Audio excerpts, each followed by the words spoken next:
السلام علیکم ورحمۃ اللہ وبرکاتہ۔ الحمد للہ وکفا وسلام علی عبادہ الذین اصطفیٰ، اما بعد۔ اعوذ باللہ من الشیطان الرجیم، بسم اللہ الرحمن الرحیم۔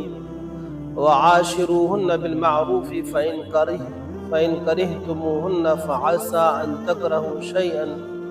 ویجعل اللہ فیہ خیرا کثیرا۔ وقال نبینا صلی اللہ علیہ وسلم: تنکح المرأة لأربع: لمالها ولجمالها ولحسبها ولدینها فاظفر بذات الدین تربت یداک، او کما قال نبینا صلی اللہ علیہ وسلم۔ محترم سامعین کرام، عورت کے انتخاب میں، شریکہ حیات کے انتخاب میں کیسی عورت کا اور کن خوبیوں کی مالک عورت کا انتخاب کیا جائے اپنی زندگی کے لیے، تو شریعت مطہرہ اس طرف رہنمائی فرماتی ہے۔ اور شریعت مطہرہ نے کس چیز کو ترجیح دی ہے، اس کی تفصیل میں جانے سے پہلے میں آپ حضرات سے درخواست کروں گا کہ چینل کو سبسکرائب کریں، ویڈیو کو دوسروں تک پہنچائیں، اور شادی سے متعلق شادی میں حسب نسب کی کیا حیثیت ہے، شادی کی فضول خرچیاں، شادی میں رسم و رواج اور شادی سے متعلق دیگر اور جو باتیں ہیں، ان کے بارے میں کئی ویڈیو میری آ چکی ہیں، ان کو بھی دیکھا جا سکتا ہے اور ان سے فائدہ اٹھایا جا سکتا ہے۔ محترم سامعین کرام، اللہ رب العالمین نے ارشاد فرمایا، اللہ فرماتے ہیں کہ عورتوں کے ساتھ میں بھلائی کا معاملہ کرو، ان کے ساتھ میں اچھے سے رہو۔ وعاشروہن بالمعروف فإن کرہتموہن فعسى ان تکرہوا شیئا، اور اگر ان کی کوئی بات تمہیں ناپسند ہو، کوئی ایک ایسی بات ہے جو ناپسند ہے، تو اس کی وجہ سے ان کو نہ چھوڑو۔ ہو سکتا ہے کہ ان کی دیگر باتیں، دوسری خوبیاں تمہارے لیے خیر کا سامان بنے، اور پھر اللہ تعالیٰ اس میں تمہارے لیے منفعت اور فائدے کی چیزیں رکھ دے۔ تو عورت کے انتخاب میں سب سے پہلے دینداری کو ترجیح دینا چاہیے، اس لیے کہ زمانہ جاہلیت کے اندر بھی لوگ جن چیزوں کی وجہ سے شادی کیا کرتے تھے، وہی چیزیں اگر اسلامی معاشرہ اور اسلامی سوسائٹی انہی کو پسند کرنے لگے اور ان کو ترجیح دے، تو زمانہ جاہلیت کی ایک فکر اور سوچ میں اور زمانہ اسلام کی سوچ میں پھر کوئی فرق نہیں رہ جاتا ہے۔ زمانہ جاہلیت میں لوگ حسب نسب کی وجہ سے شادی کیا کرتے تھے کہ کسی اعلیٰ خاندان میں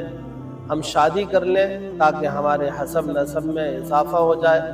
ہم بڑے خاندان سے جڑ جائیں۔ تو آپ علیہ السلام نے فرمایا کہ اگر کوئی اس نیت سے نکاح کرتا ہے تو اللہ تعالیٰ اس کی عزت میں اضافہ نہیں فرمائے گا، بلکہ اس کو دناعت اور ذلت اور رسوائی اس کو ملے گی۔ اسی طریقے سے زمانہ جاہلیت میں مال و دولت کی وجہ سے رشتے کرتے تھے، تو اللہ کے نبی علیہ السلام نے فرمایا کہ اگر کوئی مال و دولت کی وجہ سے نکاح کرتا ہے کہ مجھے تبنگری اور وسعت اس عورت کے مال کے ذریعے سے مجھے حاصل ہو جائے گی، تو یہ بھی اس کی غلط سوچ ہے۔ اللہ اس کی دولت میں تو اضافہ نہیں فرماتا ہے، بلکہ دولت کے بجائے اس کے فقر و فاقے میں اور تنگ دستی میں اضافہ ہوتا ہے۔ اس سے پتہ چلا کہ جہیز کی نیت سے یا جہیز کی ڈیمانڈ کی نیت سے یا عورت کے مال پر نظر رکھتے ہوئے، عورت کے ماں باپ کے مال پر نظر رکھتے ہوئے اگر کوئی شخص سے نکاح کرتا ہے تو اللہ کی طرف سے اس پر یہ لعنت پڑے گی کہ اس کے مال میں برکت نہیں ہونے والی ہے، بلکہ اس کے ظاہری شکلیں ہونے کے بعد بھی تبنگری کی وہ تنگ دستی ہی میں رہے گا۔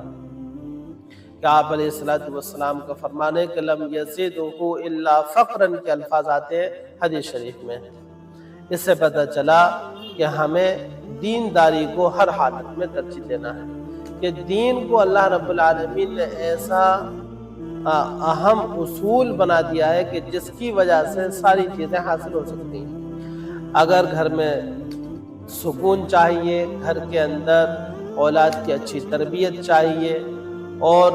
نیکی چاہیے تو وہ دینداری سے ہی حاصل ہو سکتی ہے، ورنہ گھر کا سکون ختم ہو جاتا ہے۔ تنکح المرأۃ لاربع، 4 چیزوں کی وجہ سے، حسب نسب کی وجہ سے، مال و دولت کی وجہ سے، حسن و جمال کی وجہ سے، لیکن یہ سب چیزیں عارضی ہیں اور ختم ہو جانے والی ہیں۔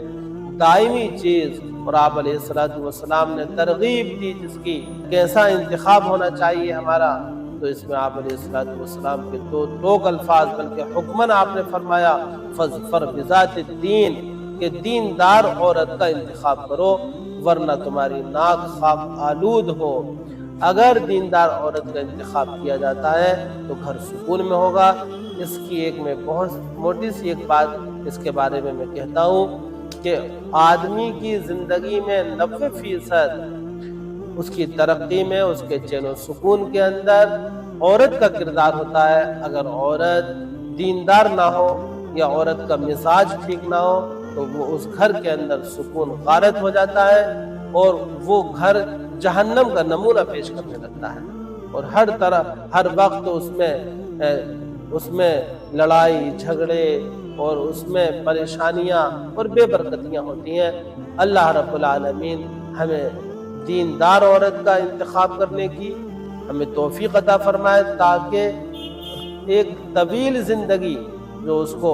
اتنا معزز اور بابرکت رشتہ ہوتا ہے کہ اللہ اس کو جنت میں بھی چلاتا ہے، جنت میں بھی اس رشتے کو باقی رکھتا ہے، تو وہ دینداری کے ساتھ ہی باقی رہ سکتا ہے، اور دنیا کے سکون بھی دینداری کے ساتھ ہی حاصل ہو سکتے ہیں۔ اللہ عمل کی توفیق دے۔ وآخر دعوانا ان الحمد للہ رب العالمین۔